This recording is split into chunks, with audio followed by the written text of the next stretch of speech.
हमारे बीच में उपस्थित है प्रोफेसर रमेश चंद्र नेगी सर। उनके इंट्रोडक्शन के लिए मैं यहाँ इनवाइट करना चाहूँगी हमारे महाविद्यालय के डॉक्टर अवनीश पांडे सर को, वो आए और उनका इंट्रोडक्शन दें।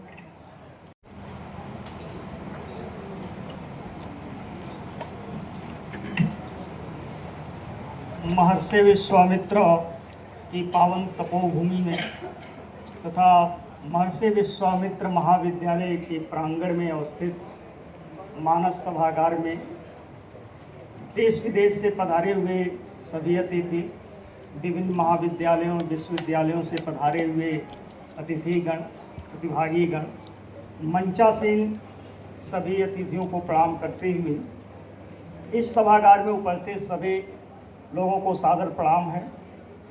हमें कहा गया है प्रोफेसर रमेश चंद्र नेगी जी का परिचय देने के लिए शॉर्ट में ही हम कहना चाहेंगे कि चूँकि यह सेमिनार मानवता पे हो रहा है, तो मानववाद के प्रबल पक्षधर गौतम बुद्ध के तपोभूमि, धर्मचक्र प्रवर्तन की भूमि से पधारे हुए हमारे बीच प्रोफेसर रमेश चंद्र नेगी धर्म, अध्यात्म और योग दर्शन के तथा सामाजिक सरोकार के प्रबल पक्षधर हैं। आप तिब्बती इंस्टीट्यूट ऑफ हायर एजुकेशन में प्रोफेसर हैं और बौद्ध दर्शन के प्रचार प्रसार के लिए तथा गौतम बुद्ध की शिक्षाओं को साकार करने में आप अनवरत लगे हुए हैं। लगभग 30 वर्षों से आप इस साधना में लगे हैं।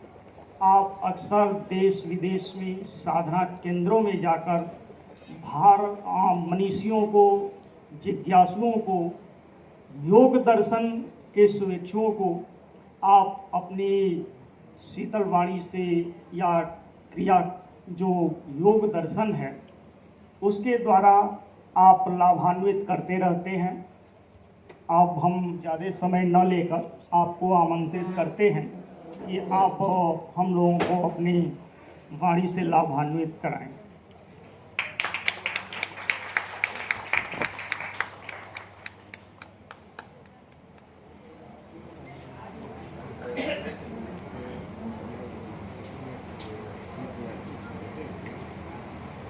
नमो तस्सै भगवतो अरहतो सम्मा सम्बुद्धस्सै।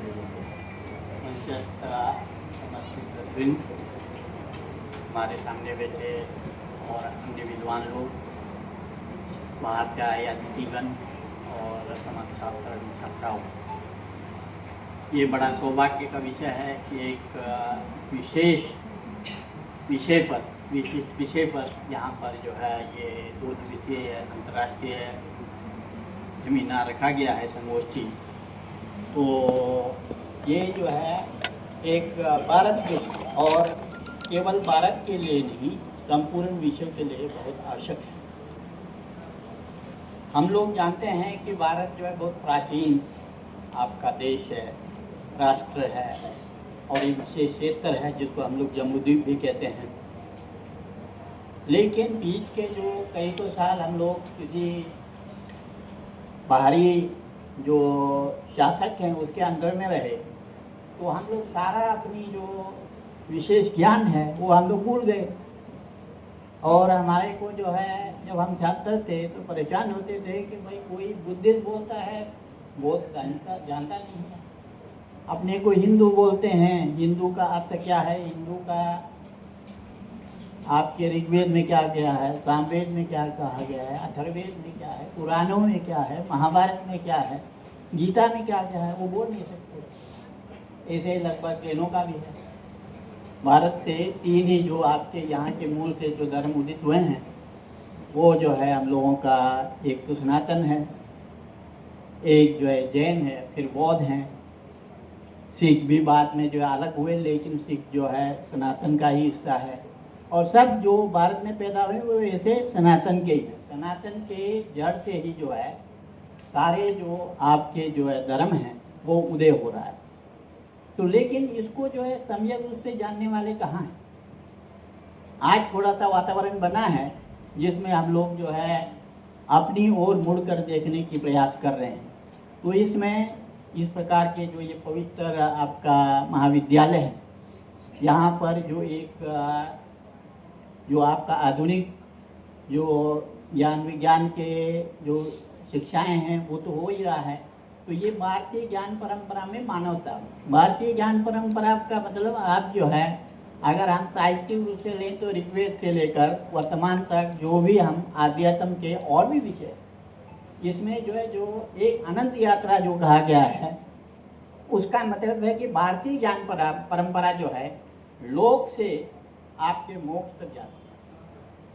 वो ऐसा नहीं कि यहाँ लोग का जो हम लोगों को लड्डू मिल गया हम खुश हो गए, उसके बाद हमारी परंपरा खत्म, हमारे सामने किसी ने दक्षिणा रख दिया हम बड़े प्रसन्न हो गए, उसके बाद हमारा ड्यूटी खत्म। ऐसा नहीं, लोग भी अगर भारतीय परंपरा को जानेंगे तो लोग भी सुधरता है और परलोक भी सुधरता है। ये बात जो है हमारी ज्ञान परंपरा में है। तो ये हम लोगों को जानना चाहिए ना। अणु से लेकर आपके मोक्ष तक की यात्रा, आपके जो वर्तमान चित्त है यहाँ से लेकर अनंत जो आपका मोक्ष है या निर्वाण जिसको कहें, कैवल्य जो कहें, वहाँ तक की यात्रा, तो ये जो है भारतीय जो अध्यात्म की परंपरा है उसमें उल्लिखित है। उसमें लोग अभी भी वो पारंपरिक रूप से आते हैं। ऐसा नहीं कि बीच में टूट गया और कोई परंपरा रही नहीं, अब हम कह रहे हैं कि हमने नया आविष्कार किया है। भारत में आविष्कार नहीं होता है, हम लोग ज्ञान परंपरा को एक संस्कृति के रूप में आगे बढ़ाते हैं। ये आप लोग जो है अगर हमारे जो पुराने जो ग्रंथ हैं, पुराने जो शास्त्र हैं, उनको अच्छी तरह देखेंगे तो वो एक संतति के रूप में, परंपरा के रूप में वो आगे आ रही है। तो ये हम लोगों को जानना पड़ेगा ना। तो ये हम लोग जो है यहाँ पर जो हम लोग सामान्य रूप से, विषय बहुत गंभीर है, लेकिन अब उतना हम लोग जो है सब यहाँ बैठ कर जो है 10-15 मिनट 20 मिनट या 1 घंटा में उसको व्याख्यायित नहीं कर सकते। लेकिन जो है हम लोगों को जानना चाहिए कि जो आपके भारतीय परंपरा है या जिसको हम लोग पूर्वी परंपरा कहते हैं और आपके जो पश्चिम की परंपरा है, ये दो डिवाइड करके हम लोगों को जानना चाहिए। क्योंकि आज तो सब अंग्रेजी फूक रहे ना। हम बड़े बड़े आपके जो है दिल्ली में जो आपके मंत्री लोग बैठे हैं उनके ऑफिसों में जाते हैं, हम लोगों को कहते हैं हिंदी बोलना, और सारा जो वहाँ पे ज्ञान देते हैं वो अंग्रेजी में होता है। तो ये हम लोगों का एक उसको सौभाग्य कहें, दुर्भाग्य कहें, कुछ भी है। तो ये जो है ऐसा नहीं है ना, हम लोगों को जो है इससे ये अलग करके आज हम लोग बहुत अच्छा हम लोगों का वातावरण तैयार हो रहा है। तो इसमें ये जानना चाहिए कि हम सभी भाषाओं को एक जैसा मानते हैं, ये निश्चित है। अभी भाषा पर आपने भोजपुरी पर कहा, कितना अच्छी बातें हैं, हम लोग कहाँ समझते हैं। हम तो बस पिछले 50 साल से सारनाथ में हूँ, कुछ भोजपुरी भी बोल लेता हूँ, और लेकिन साहित्य तो हमने पढ़ा नहीं। लेकिन जो है हम लोग सोचते हैं भाई भोजपुरी जो है बोली है, ऐसे ही है। तो लेकिन ऐसा नहीं ना, अभी हम सुन रहे हैं, आप जो अंग्रेजी भी जानते हैं और उसको भी भोजपुरी के साथ जो कर रहे हैं, इसका मतलब आपका जो रिसर्च है वो तथ्यपूर्ण है, वो हम लोगों को समझना चाहिए। तो मैं तो ये कहता हूँ कि हम लोग बौद्ध दृष्टि से दुनिया में जितनी भी भाषाएं हैं वो सरस्वती के मुख से निकले, और उसको हम लोग बहुत लोग मंजूश्री कहते हैं, मंजूश्री के मुख से निकला। कोई भाषा जो है उसमें भेद नहीं है, लेकिन जहाँ से जो भाषा पैदा हुआ है उसकी बोलने वाले का वहाँ की पद्धति क्या है, वहाँ का रीति रिवाज क्या है, वहाँ की संस्कृति क्या है, उसमें मिलकर फिर उसका थोड़ा सा जो उसका प्रस्फुटन है या उसका जो विस्तार है वो अलग अलग हो जाता है। इसका मतलब ये नहीं कि सारी भाषाएं उसको रूप देना चाहे तो एक रूप दे सकते हैं, लेकिन क्योंकि जहाँ पैदा हुआ है जो भाषा, तो वहाँ की जो क्षेत्रीय परंपराएं हैं, क्षेत्र में जो उनकी संस्कृति है, क्षेत्र में उनका वातावरण है, क्षेत्र में उनका जो धार्मिक परंपराएं हैं, उससे वो प्रेरित होती हैं और वो जो है अलग अलग रूप लेता है। तो ये भाषा का गलती नहीं है कि भाषा में गाली है, भाषा में गलत प्रयोग हो रहा है, तो वो भाषा का अपना गलती नहीं है, वो हम लोगों की गलती है कि हम उसको सुधार नहीं रहे। जैसे दुनिया में कितनी में भाई बोलियाँ हैं, भाषा हैं। मैं एक छोटे से क्षेत्र से आ रहा हूँ, किन्नौर से। हिमाचल एक छोटा सा क्षेत्र है किन्नौर, जंगी, और किन्नौर में आबादी के दृष्टि से केवल 80,000 लोग, 84,000 लोग। किन्नौर में 7 बोलियाँ बोली जाती है, उतनी छोटे क्षेत्र में। और कई लोग कहते हैं कि भाई उसके लिए बोली के लिए भाषा के लिए इतना आदमी चाहिए। हमारे तो एक गांव में एक भाषा एक बोली है, ऐसा भी वहाँ पर है क्योंकि ट्राइब लोग हैं। उस गांव में जाएंगे तो एक ही वो लोग जानेंगे, हम लोग नहीं जानेंगे, तो ये बहुत बड़ी बात होगी ना। लेकिन उसको विस्तार करना चाहिए, विस्तार कर सकते हैं। किन्नौरी पर अंग्रेजी लोगों ने भी उस पर जो है रिसर्च किया। एक अमेरिकन महिला आई थी जिसने जो है हमारे पश्चिमोत्तर जो आपका नन्स हैं उन पर वो किया था। उसने किन्नौर के कई जो है आपके जो गीत हैं उसको वो जो है रिकॉर्ड करके आई, मेरे पास ला दिया कि इसको ट्रांसक्राइब कीजिए आप हिंदी में और इसको जो है अंग्रेजी अनुवाद कीजिए। कोई मिला ही नहीं, तो हमने उसको काफ़ी सहायता किया। वो सन 95-96 की बात है, वो छपा गया। तो ये जो है अब उनको क्या पड़ा है कि इतने दूर आके इतना मतलब जो केवल आबादी के वैसे कुछ नहीं है, बहुत छोटा सा क्षेत्र है। आप जो है 40-50 किलोमीटर आगे चले जाएंगे वो 20-30 किलोमीटर का चौड़ाई में होगा, इतना क्षेत्र में है। उसमें साथ जो है आपकी बोलियाँ बोलते हैं, अभी भी बोलते हैं, ऐसा नहीं नष्ट नहीं हुआ है। ये भारतीय जो हम लोगों की जो सभ्यता है उसकी खूबी है ना। आज तो दुनिया में क्या हो रहा है, जो बड़े कीड़े हैं तो वो छोटे लोगों को जो है हजम करके उसके बाद सारे उसके रहन सहन खाना पीना धार्मिक विचार सब बदलना चाह रहे हैं ना। ये जो है हमारे भारतीय जो संस्कृति है, भारतीय हम लोगों की परंपरा है, ज्ञान परंपरा है, उसमें नहीं है। हम लोग जो मानवीय मूलक जो हम लोगों की बातें हैं उसको जो है किसी के भी मुख से हो, चाहे वो बच्चा बोलता है, चाहे हम लोग जिसको बोलते हैं कि थोड़ा वो पढ़ा लिखा नहीं है वो बोलते हैं, महिला बोलते हैं, आपके जो बुजुर्ग बोलते हैं, उससे मतलब नहीं है। अगर उसमें मानवीय मूल्यता है, मानवीय मूल्यता का मतलब जो समाज के लिए लाभदायी है तो उसको हम लोग स्वीकार करते हैं। उसमें ऐसा नहीं कि भाई ये छोटा बच्चा बोल रहा है तो नहीं है। कोई फार्मूला है वो अगर सही है तो उस फार्मूला से कुछ भी सही रूप से हम उसको पैदा कर सकते हैं। H2O है, अब वो कोई भी चाहे बच्चा बोले कि बूढ़े बोले, उससे मतलब क्या है। H2O का सिद्धांत सारी जगह फुल होगा। इसी प्रकार जो हम लोग को एक पढ़ाया गया कि भाई सारे जो धर्म के सिद्धांत हैं, धर्म क्या ये वैज्ञानिक सिद्धांत है, वो बाहर से आया है। हमारे को बड़ा आश्चर्य हुआ जब मैं जो है सन 78 में मैंने हिमाचल से मेट्रिकुलेशन किया था फिजिक्स केमिस्ट्री मैथमेटिक्स। मैंने 10th क्लास जो है 77 में पास किया है फर्स्ट डिवीजन में।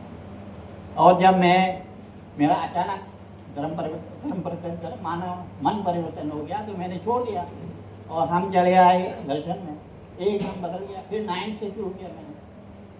और जब हमने भारतीय जो बौद्ध शास्त्र है उसको पढ़ा तो उसमें जो आपका जो पृथ्वी का जो गुण है, जो आकर्षण का गुण, जिसको कहते हैं कि गैलीलियो ने किया ना शायद, तो वो तो उसमें जो भगवान बुद्ध ने जो आपके 2500 साल पहले कहा है उसमें लिखा है हर एक का पृथ्वी का गुण क्या है, पृथ्वी का लक्षण क्या है। इसी प्रकार जो है आपका जल है, अग्नि है, वायु है, फिर संपूर्ण जो विश्व के जो वैज्ञानिक सिद्धांत हैं तो उसमें है। यहाँ तक कि अभी जो पश्चिम से जो आ रहा है कि हम लोग जो है मतलब आपके चिकित्सा में बहुत आगे हैं। हमने चिकित्सा शास्त्र पर बहुत, मैं क्योंकि फिलोसफी का व्यक्ति हूँ, लेकिन मैं एक सौभाग्य से मुझे अष्टांग हृदय पर काम करने का मौका मिला, क्योंकि मैं अभी जो तिब्बती संस्थान में हूँ तो हम लोग जो है अष्टांग हृदय का मोटी तिब्बती ये शब्दकोश हम लोग बना रहे थे जो 24/4 वॉल्यूम में। तो उसमें हमने देखा तो जो अभी जो परोस रहे हैं तो वो तो सब उसमें है। वाइन पी के वाइन को किस प्रकार से उसको करना है, हम लोगों को क्या क्या करके किस प्रकार से सुख हो सकता है। जो आपका जो आजकल जो आप किसी गर्म कमरे में जाकर जो करते हैं पसीना निकाल के आपका वो कर रहे हैं तो उसमें सब व्याख्या से वो तो वाकबट का है, वाकबट करते हैं। और ये अंग्रेजों का जो आपका शास्त्र है वो कब हुआ। तो मेरा कहने का मतलब इतना ही है कि हम लोग अपना ज्ञान देखते नहीं है। जो अंग्रेज बोलता है, जो पश्चिमी विद्वान बोलते हैं, तो वो लोग जो है फिर उसको हम लोग मानते हैं कि ये प्रामाणिक है। तो ये बड़ा दुर्भाग्य है, लेकिन अब उसको बदला जा रहा है, थोड़ा बदलना चाहिए। हमारे दर्शन के छात्र हैं वो सब पढ़ते हैं, जो अंग्रेजों ने अनुवाद किया है या उन्होंने जो एडिट किया है तो उसको पढ़ते हैं, भारतीय विद्वानों का कौन पढ़ता है? आप जितने भी यूनिवर्सिटीज में, चाहे वो हिंदू दर्शन पढ़ रहे हों, चाहे बौद्ध दर्शन है, जैन दर्शन है, जरा देखिए लोगों को, छात्रों को। तो ये जो है, जो हम लोगों की भाषा की, क्योंकि मूल जो है, चाहे वो प्राकृत हो, चाहे आपका संस्कृत हो, चाहे पाली हो, और भी जो भाषा है, तो वो तो भारत की है। अब आप अनुवाद विधि से पढ़ेंगे तो वो तो आपका ओरिजिनल तो हुआ नहीं।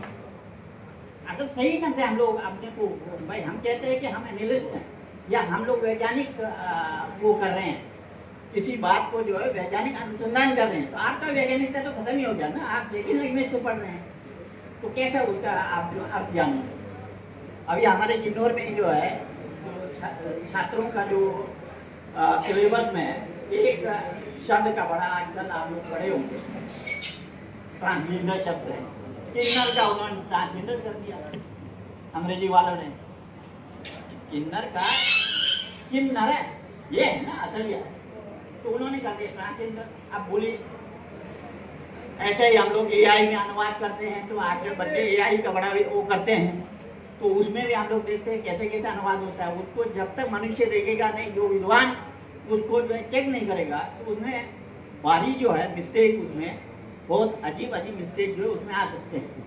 तो इसलिए जो भारतीय आपका जो ज्ञान है, तो उसमें जो है, मैं उसको संक्षेप करके उसको जो है, मैं सोच रहा हूँ कि अपना वक्तव्य समाप्त करूँ।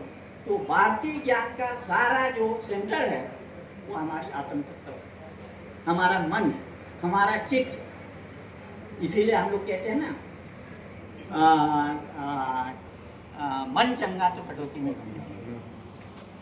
इसी को भगवान ने जो है, जो आपका ये क्या कहते हैं, दंपत्ति का पहला जो श्लोक है, उसी को है। हमारा मन के अच्छे से, हम लोग मन अच्छे करके कोई भी काम करे तो अच्छा हो जाता है, बुरे करके करे तो बुरा हो जाता है। मनो कुबंगावादम्मा मनो सेठा मनोमय मनसा के पदुत्थे वासिति वा करोति वा ततोनं दुखमन व्यक्ति चक्रम वा वेतो। इसमें सारा बौद्ध धर्म आ जाता है, सारा सनातन धर्म आ जाता है, क्योंकि हम लोगों की जो चेतना है, हम लोगों का जो मतलब कार्य करने का जो स्रोत है, वो हमारा मन है ना। जब तक आपका मन साफ नहीं है, अशुद्ध है, आप जो है केवल अर्थ को सब अर्थ में डूब गए ना। देखिए अर्थ के लिए क्या क्या कर रहे हैं, हत्याएं हो रही है, रेप हो रहा है, और क्या क्या हो रहा है हम कह नहीं सकते। तो लेकिन जो है भारतीय जो हमारी ज्ञान परंपरा है, ये नहीं है। हम लोग जो है, हमारे मन की शुद्धिकरण जो है सबसे बेस्ट है, और मन का शुद्धि हम लोगों को करना चाहिए।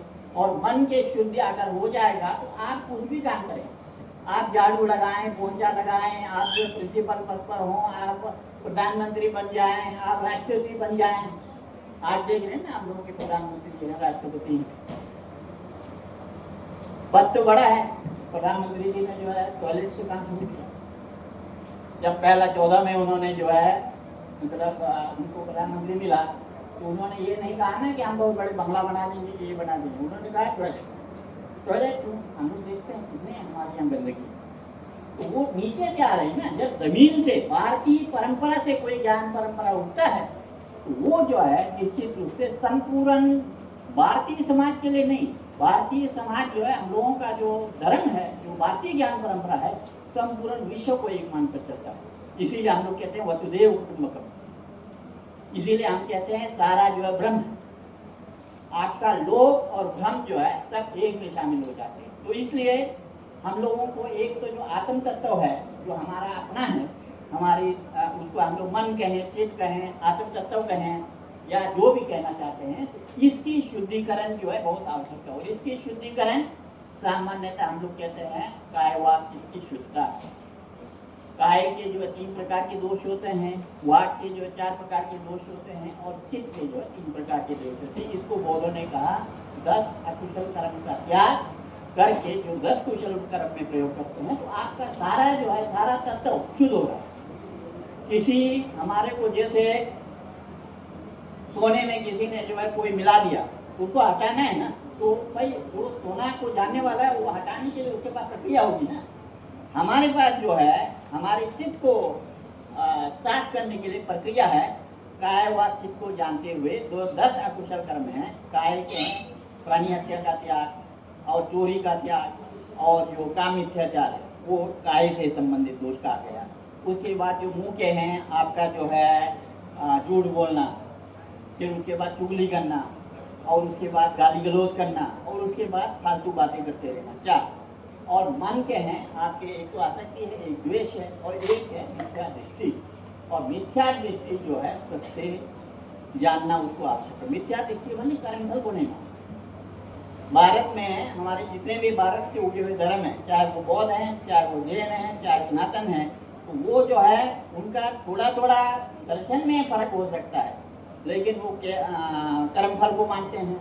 वो जो है आपका पूर्व जन्म और पर जन्म को मानते हैं। वो जो है आपके पुण्य फल को मानते हैं। वो जो है संपूर्ण दुख से मुक्ति का मार्ग जानते हैं। और संपूर्ण दुख से मुक्ति जो है ये तीनों धर्म में अच्छी तरह, वो ऐसा नहीं कि वो वैज्ञानिक है। हम लोगों को तो कहा गया कि नहीं ये वैज्ञानिक नहीं है, अभी तक तो हम यही समझ रहे थे, क्योंकि भाई परंपरा जो है सही ढंग से नहीं चलता है तो उसका परेशानी हो जाती है ना। लेकिन जो है ये जो है निश्चित रूप से आपका क्या कहते हैं, अगर हम लोग जो है सही ढंग से जानेंगे, चाहे वो आपके जैन परंपरा को जाने, चाहे आप जो है बौद्ध परंपरा को जाने, सनातन को जाने, भारत से उगे हुए, भारत में जो आपसे जन्मे जितने भी आपकी धर्म परंपराएं हैं वो जो है आपके चित्त से होती हैं। और चित्त से जो अभी मैंने कहा कि 3 प्रकार के जो हमारे कार्य करने का जो एक प्रसंग होता है, या तो हम शरीर से करते हैं या मुख से करते हैं या चित्त से करते हैं, तो इसमें 10 ही हैं। भगवान का एक सूत्र है कर्म विभंग सूत्र, जरा उसको पढ़िएगा। अभी तो हम लोग कहते हैं कि ये आपका ग्लोबल वार्मिंग हो रहा है, ये हो रहा है, वो हो रहा है। ग्लोबल वार्मिंग जो है ग्लोबल की वजह से, आपका पृथ्वी जल आगे वायु की वजह से नहीं हो रहा है। आप कर्म गड़बड़ कर रहे हैं ना। अब ये बोले तो कहेंगे ये तो आगे बढ़ते हैं। हम कहें कि आप लोग जो है कर्म खराब कर रहे हैं, आपका जो है सारा जो है हिंसा इतना ज़्यादा हो गया है, काम मिथ्याचार इतना ज़्यादा हो रहा है, सारे गलत काम कर रहे हैं, वो उसको क्या क्या करते हैं। और फिर बोलेंगे कि ये जो प्राकृतिक बदलाव नहीं आना चाहिए, तो कैसे नहीं आना। उसमें ये लिखा है कि अगर जब हम लोगों का बदलाव होगा, गाय होगी दूध देगा, लेकिन दूध में उतना पौष्टिकता नहीं है, वो हम अपने आंखों से देखें। हम अभी अनुभव करें, जब हम बच्चे थे, माँ जो पौष्टिक पदार्थ जो है सामान्य है उसमें करती थी, उसका जो स्वाद है वो आज के भोजन में नहीं है। 50 साल पहले जो वातावरण था वो आज नहीं है। तो वो जो है पृथ्वी जल अग्नि वायु वातावरण या हमारी भूमि का दोष नहीं है ना, वो उस पर रहने वाले जो आपके खास करके मानव है, मानव का दोष। उसमें दूसरी प्राणी तो वो स्वभाव से वैसे पैदा होता है। आज से 1000 साल पहले भी जो है वो आपका जो शेर है वो हिंसा करता ही था, वो तो ऐसे रहेगा, उसका स्वभाव है। लेकिन मनुष्य में बड़ा परिवर्तन हो गया ना। तो ये हम लोगों को जानना चाहिए कि हम लोगों को कर्म सुधारना है। और ये भारतीय दृष्टि है कि हम लोग कर्म को सुधारते हुए संपूर्ण विश्व को एक समान हो दें। इसीलिए कहा गया कि आपके ऋग्वेद में कहा गया मनुर्भव। अब मानव जो है, मानवता क्या है, तो मनुर्भव मानव होना है। मानव जो है पशु के जैसा नहीं होना चाहिए ना। हम लोग जो 4 कहते हैं कि जो है आपका जो शरीर के सुख को भोगना, खाना पीना, सो जाना, ये सब में एक समान है। लेकिन मनुष्य में क्या है? मनुष्य में धर्म है। धर्म क्या है? परोपकार। अष्टादश पुराणे सुव्यासस्य वचनम द्वयम परोपकाराय पुण्याय पापाय परपीडनम। पूरा जिस निकाल के रख दिया गया ना, लेकिन हम उसके ऊपर फॉलो करने ही नहीं चाहते। केवल भाई आज के डेट में बस थोड़े थोड़े लाभ के लिए सारा उल्टा काम करना शुरू कर देते हैं। तो इसके लिए मेरा इतना ही प्रार्थना है कि हम लोग कितना भी चर्चा करें, बहुत अच्छा है, उनको जानना जरूरी है, लेकिन उसको अपने जीवन में अप्लाई करें। थोड़ा भी अच्छा जाते हैं अप्लाई करें, उसका लाभ आपको बहुत अच्छा मिलेगा। हम जितना कमाते हैं सब करते हैं किसके लिए? सुख के लिए ना। अगर आपके पास करोड़ों का बंगला है, करोड़ों की संपत्ति है, अगर आप सुखी नहीं हैं, आपको रात को सोने के लिए जो ट्रंकुलाइजर या आपको जो है नींद की गोली खाना पड़े, तो फिर क्या फायदा है उसका? कोई फायदा नहीं है ना। तो इसलिए आप जो है शुद्ध जीवन जीना है। ये भारतीय आपका जो भारतीय ज्ञान परंपरा का वास्तविक हिस्सा है। तो इसको आप लोग फॉलो करें। और जो हमारे अपने जो किसी से भी संबंध हो, चाहे वो सनातनी हैं, चाहे बौद्ध हैं, चाहे जैन हैं, चाहे सिख हैं, तो हम लोग जो अपनी जो अच्छाई है वो दूसरों को मतलब कि समझाने का चेष्टा करें। जब हम अपनी अच्छाई दूसरे को नहीं बोलते हैं, दूसरे बुराई को बोलते हैं, ये भी तो एक परेशानी होगी ना। मतलब कि जो दूसरे गलत करते हैं वो गलत का जो फायदा बता रहा है, और हम लोग जो अच्छाई है उसका फायदा नहीं बता पा रहे, क्यों है डरपोक बनकर। तो इससे भारतीय सभ्यता के लिए बड़ा भारी नुकसान हुआ है, और हम चाह रहे हैं कि ये जो इसमें परिवर्तन जो हो रहा है उस पर हम लोग को अड़िग रहना चाहिए, और निश्चित रूप से हम लोग जो भारतीय सभ्यता है उसके बल पर संपूर्ण विश्व के शांति का कारण बनेंगे, और संपूर्ण विश्व निश्चित रूप से हम कहते हैं कि संपूर्ण विश्व के हमको है ना गुरु, विश्व के गुरु किसी में हो नहीं हो, शांति के गुरु हम हो सकते हैं। शांति के लिए भारत के आगे ही आना पड़ेगा, आते हैं। तो ये तरह कहकर मैं अपना वक्तव्य समाप्त करता हूँ, और खास करके मैं ये दूसरी बार मेरा यहाँ आना हुआ, पिछले बार भी आया था। हमारे मित्र जो यहाँ के प्रधानाचार्य हैं और भी ऑर्गेनाइजिंग कमेटी के हैं, सब लोगों ने मुझे पुनः याद किया। तो आयु की दृष्टि से आने लायक नहीं था क्योंकि काफ़ी अपने वृद्ध हूँ, लेकिन जो है फिर भी जो है क्योंकि ऐसे इसमें मैं जाते रहता हूँ जिसमें जो है हमारे अपने भारतीय ज्ञान परंपरा की बात होती है, समाज में शांति की बात होती है, और फिर हमारे जो है आज परिवारवाद खंडन हो रहा है। परिवार का मतलब जो है पश्चिमी को लेकर केवल बस 2 बच्चे और जो पति हैं वो परिवार हो गया। तो ये हम लोगों की परंपरा नहीं है, इसको भी जानना है। तो उसके लिए अभी समय नहीं है। निश्चित रूप से आप लोग इन सब का अध्ययन करेंगे, और हमारी अच्छाइयों को आप लोग जो है, जो हमारी मानी हम लोगों के जो भारतीय ज्ञान परंपरा है उसकी अच्छाइयों को अप्लाई करते हुए आप सुख का जीवन जो है वो सुख अगर जीते हैं तो वो दूसरे में अपने आप जाता है, उसको बताने की आवश्यकता नहीं है। तो इतना ही कहकर बहुत बहुत मैं आप सबका आभार व्यक्त करता हूँ ऑर्गेनाइजिंग कमेटी के लिए।